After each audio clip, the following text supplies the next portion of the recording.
What's going on, everyone? It's Rifle here, and thanks for checking out this video. In this one, I'm going to be going over the new Curse of Osiris trailer that was revealed from Bungie.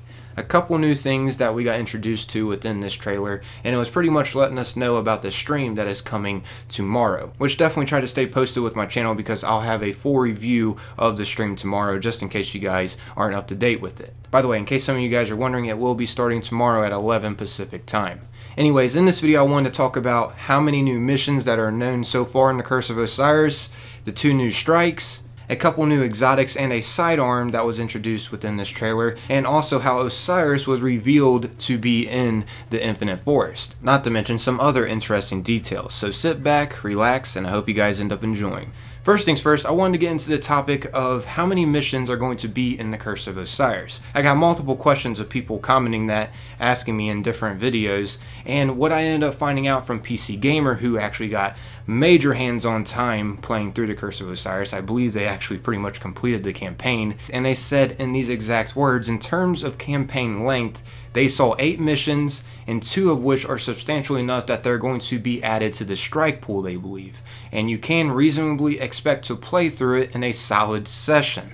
So I don't really know if that's a good thing, honestly. It sounds like it's going to be extremely short, so hopefully the end game looks promising for the Curse of Osiris, because that's what I feel like is going to actually save Destiny 2. PC Gamer went on to say, I sense some fans may find a duplication of the story missions as strikes disappointing, so they asked project lead Sam Jones at Bungie about it, and he had responded saying, if you remember the director map from Destiny 1, we had strikes featured as part of the destination as a discrete standalone activity, he said, and it complemented the overall story for a given destination. What we are doing is pretty much the same to that.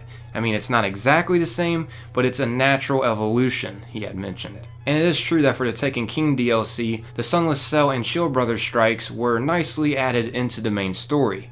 Jones added, we also feel like our strike activities are some of our most expensive, most well-produced content. Not everyone is going to get to play that much, so we want to put these strikes front and center to try and make sure more people can access that content and see it as part of the mainstream campaign. So yeah, that's basically what he said, and what I get from this is he wants to make sure people are able to replay the strike instead of, choosing the playlist and hoping for the strike that you're wanting to play, which is how currently Destiny 2 is. And not to mention, in case you guys don't know, heroic strikes are being added within the Curse of Osiris, so that definitely gives me hope that there will be strike-specific loots. I mean, what would be their main purpose for us replaying these heroic strikes instead of just another regular Vanguard strike that we could play? I have a feeling during the heroic strike, we're going to be able to get specific rewards to get us to play the actual, strikes. Then again, I could be completely wrong and they don't end up adding this specific loot, which I'm going to be highly disappointed if they don't, I'm not going to lie. And I'm sure a lot of fans will be as well. That is another thing that they need to add into Destiny 2, I feel, to help keep their community more active on the game. Because as we know, Destiny 2 has lost a lot of players. I mean, don't get me wrong, it is kind of reasonable. The game has been out for quite some time, and there's been a lot of other new releases that people have jumped on board with. Anyways, next up, I want to show you guys real quick what was also revealed during this trailer. We actually get to see Osiris in a different location, and he is located inside the Infinite Forest. Except he has a glowing effect around him, so I'm not exactly sure if this is actually Osiris or like a hologram of some sort guiding us through. Either way, I thought this was definitely interesting, and it is kind of like a little spoiler that we are going to end up eventually meeting Osiris inside the Infinite Forest. Whether or not this is actually Osiris physically or a hologram is unknown to me, at least. We also got a really quick glimpse, I'm going to go ahead and slow-mo this, of the Infinite Forest transitioning to different platforms that we're going to be able to get to experience. As some of you may know, the developers did announce that going through the Infinite Forest, we're going to get to experience different kind of situations and setups pretty much every time when we re-enter it. As far as how many different transitions the Infinite Forest is actually going to have, I don't really know. I'm assuming probably like 20 different or 30 different experiences though. Then again, now that I think about it, that could be a little overboard. I guess we're going to find out here soon though. Next up, I wanted to show you guys this Vex themed pulse rifle, which I'm guessing it's going to be like the hand cannon that we're going to be able to get after completing a side quest once we actually complete the Curse of Osiris campaign. There's going to be side quests that we're going to be able to do to actually unlock different type of Vex themed weapons. And this thing looks like a freaking beast. It honestly reminds me of the No Time to Explain kind of. Whether or not this is actually going to be exotic, I don't really know, but I'm assuming it's going to be. It definitely looks unique. Also in the trailer, there was a quick preview of a gigantic Minotaur. This thing honestly reminds me of a gatekeeper. I have a feeling this is going to be one of the bosses in the campaign. I highly doubt it if it's not going to be, because it definitely looks like a boss. This is definitely not an ordinary Vex. I mean, I'm just speaking the obvious here. You guys can clearly tell, I don't have to say it, it definitely looks like it's going to be a boss fight. Looks like there's a few guardians fighting it at once. I'm pretty sure we're going to have to take out this beast to, of course, progress more through the campaign.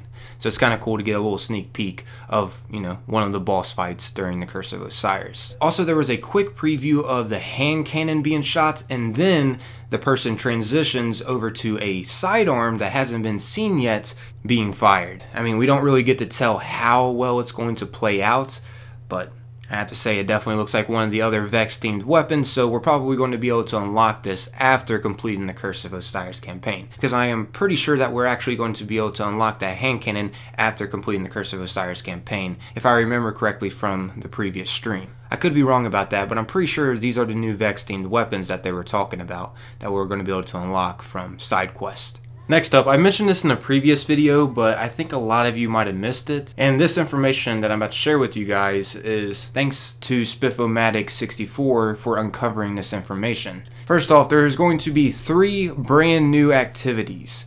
Now, these activities will be something that we have not seen before in Destiny 2 whatsoever. They are supposed to be brand new. Now, it's really unsure on whether or not this will be new PvP activities or new raid activities. I have a feeling, though, one of these is definitely a new raid activity. As far as new PvP activities, I'm not exactly sure. I know there is going to be a brand new public event, so maybe that is what one of these activities are. And who knows, there may be more than just 3 new activities, but so far, this is all that has been uncovered from the data mined information, once again thanks to Spiff-O-Matic-64, a Reddit user. Next up, I have you guys 3 new locations. Once again, there is no major details on this information, but apparently there's going to be 3 new vendors at 3 different locations. As far as where they will be located at, once again, it is uncertain. I have a feeling, though, one will be located maybe in the Infinite Forest somewhere going through time. Another one will be, of course, inside the lighthouse, and another one, I really don't know. I don't have an answer for that one. Honestly, now that I think about it, it could be that new unknown area that we're supposed to meet up with Osiris that MMORPG mentioned to avoid a catastrophic event from taking place.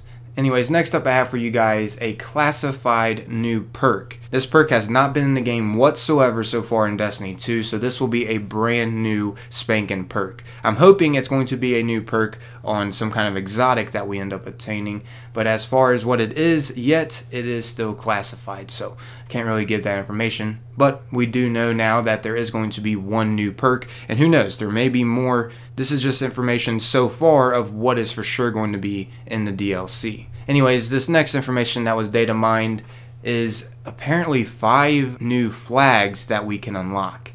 I'm not exactly sure what this is meaning, and neither does the Redditor. As you can see, no idea what they are for, and no cross-references anywhere else to their hashes in the API.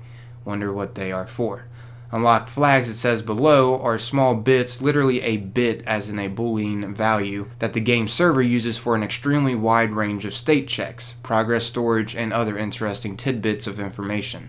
So apparently these are unknown. If any of you guys maybe know what these are, hey, feel free to leave it down below in the comments, but I have no idea. I'll be completely honest. I'm not gonna lie, I'm extremely excited for the stream tomorrow, and not to mention, of course, Curse of Osiris to already freaking be here.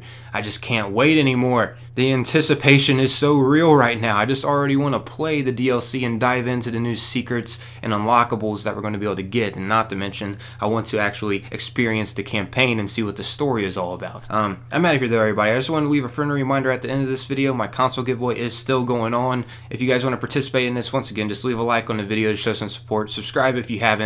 Click that bell afterwards. That'd be greatly appreciated to stay notified with my uploads.